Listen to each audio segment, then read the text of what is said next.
Everyone, आज हम case based MCQs करने वाले हैं। मैं आपको केस समझा देती हूँ, उसके बाद हम एमसीक्यूज़ करेंगे। हमें केस दे रखा है लॉरेंज फोर्स और उसके इफ़ेक्ट के बारे में। एक चार्ज पार्टिकल है जो कि एक मैग्नेटिक फील्ड में मूव कर रहा है, तो वो एक मैग्नेटिक फोर्स को एक्सपीरियंस करेगा जिसको हम कहते हैं लॉरेंज फोर्स। ठीक है, और उसकी वैल्यू है F=Q×V×P। आगे दे रखा है जहाँ पर Q क्या है, चार्ज है उस पार्टिकल का, V उस पार्टिकल की वेलोसिटी है, और जो डायरेक्शन है फोर्स की वो किससे दी जाती है, क्रॉस प्रोडक्ट से दी जाती है। किस किस का क्रॉस प्रोडक्ट, वेलोसिटी वेक्टर का और मैग्नेटिक फील्ड वेक्टर का। ठीक है, जो चार्ज पार्टिकल है वो क्या कर रहा है, ट्रेवल कर रहा है एक पर्टिकुलर ट्रेजेक्ट्री बनाते हुए। ठीक है, यानी एक पर्टिकुलर पाथ में, और उसका पाथ कैसा है, हेलिकल पाथ। देखिए यहाँ पे दे रखा है उसका पाथ। ठीक है, हेलिकल पाथ बनाते हुए मूव कर रहा है। और क्यों कर रहा है हेलिकल पाथ में, क्योंकि उसका फोर्स क्या होगा, हमेशा परपेंडिकुलर होगा वेलोसिटी वेक्टर के। तो ये कह रहा है कि जो मैग्नेटिक फील्ड होगा जो वर्क करेगा उस चार्ज में, और चार्ज कैसा होना चाहिए, आइसोलेट, यानी बाहर से कोई भी फैक्टर उसको इन्फ्लुएंस नहीं करेगा। ठीक है, ऐसे केस में जो उसकी लीनियर वेलोसिटी होगी वो हमेशा सेम रहेगी बोला है। ठीक है, अब एमसीक्यूज करते हैं। पहला एमसीक्यू है क्वेश्चन नंबर 62।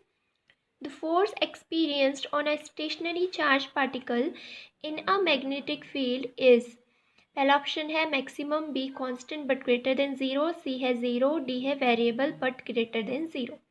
क्या बोला गया है, जो हमारा स्टेशनरी चार्ज है वो क्या करेगा, एक फोर्स एक्सपीरियंस करेगा, हमें बताना है वो फोर्स कैसा होगा। ठीक है, अब देखिए हमें केस में ऑलरेडी दिया गया था कि क्या हो रहा है, मैग्नेटिक फील्ड कोई भी वर्क नहीं कर रहा है। ठीक है, आइसोलेट चार्ज में तो कोई भी वर्क नहीं हो रहा है, इसका मतलब फोर्स जीरो होगा। ठीक है, तो ऑप्शन नंबर सी करेक्ट हो गया। नेक्स्ट क्वेश्चन देखते हैं।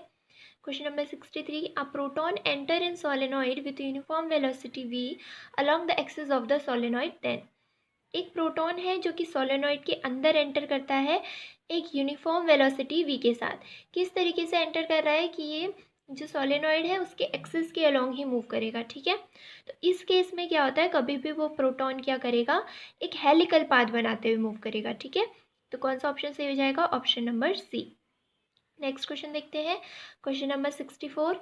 And radioactive nuclei emits beta rays in a uniform magnetic field shown in the figure.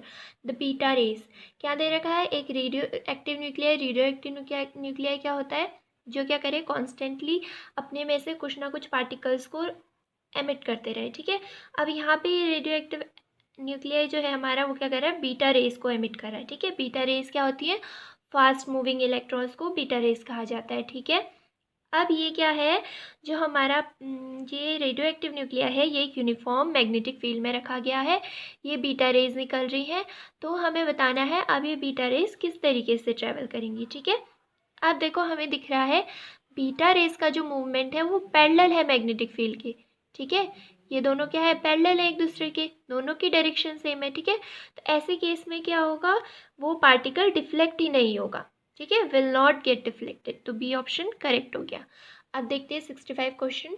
Number 65 है, अ dipole is throne into a uniform magnetic field with non-zero kinetic energy, the dipole will, देखो क्या हो रहा है, dipole को हमने uniform magnetic field में फेंका है, और इस डायपोल में इसकी काइनेटिक एनर्जी नॉन ज़ीरो, यानी कुछ ना कुछ काइनेटिक एनर्जी होगी। तो डायपोल क्या करेगा, ऐसे केस में क्या है, यूनिफॉर्म मैग्नेटिक फील्ड में भेजा गया है, तो डायपोल क्या करेगा, रोटेट करना स्टार्ट करेगा। क्यों, क्योंकि उसके ऊपर कुछ ना कुछ टॉर्क लगेगा। ठीक है, फोर्स नहीं लगेगा, टॉर्क लगेगा, और टॉर्क लगेगा तो टॉर्क क्या होता है, एक तरीके का रोटेटिंग फोर्स होता है, इसलिए रोटेट करना स्टार्ट करेगा। और साथ ही साथ में जैसा कि इसकी काइनेटिक एनर्जी नॉन ज़ीरो है, ठीक है, तो इसकी जो वेलोसिटी होगी वो कांस्टेंट रहेगी, इस वजह से ये मैग्नेटिक फील्ड के अलोंग ही मूवमेंट करेगा। ठीक है, तो ऑप्शन नंबर डी करेक्ट हो जाएगा। नेक्स्ट क्वेश्चन देखते हैं। Question number 66। The force on a charge particle moving with a velocity v in a magnetic field b is not, जो हमारा चार्ज पार्टिकल में फोर्स लगता है वो इनमें से क्या नहीं होगा पूछा है। ठीक है, तो रॉन्ग स्टेटमेंट बताना है। पहला है perpendicular to both V and B, ये होता है जो फोर्स है दोनों के परपेंडिकुलर होता है। ठीक है, ये करेक्ट हो गया। Maximum if V is perpendicular to B, देखिए इस केस में जो फोर्स होता है वो क्या होता है, Q V B sine theta. ठीक है, तो अगर परपेंडिकुलर है तो थीटा 90 डिग्री होगा, तो ये चीज़ क्या आ जाएगी, क्यू वी बी। ठीक है, साइन 90 मैक्सिमम होता है, तो मैक्सिमम होगा जब वी परपेंडिकुलर है बी के, ये करेक्ट हो गया। अगला है maximum if V is parallel to B, अगर वी और बी पैरेलल है तो ये थीटा 0 डिग्री बनेगा। ठीक है, इस केस में फोर्स 0 हो जाएगा तो मैक्सिमम नहीं हो सकता, सी गलत हो गया। ठीक है, तो इसका करेक्ट आंसर सी हो गया।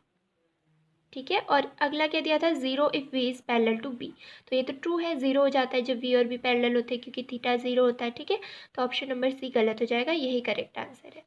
तो ऐसे ही क्वेश्चंस को देखने के लिए हमारे चैनल को सब्सक्राइब कीजिए।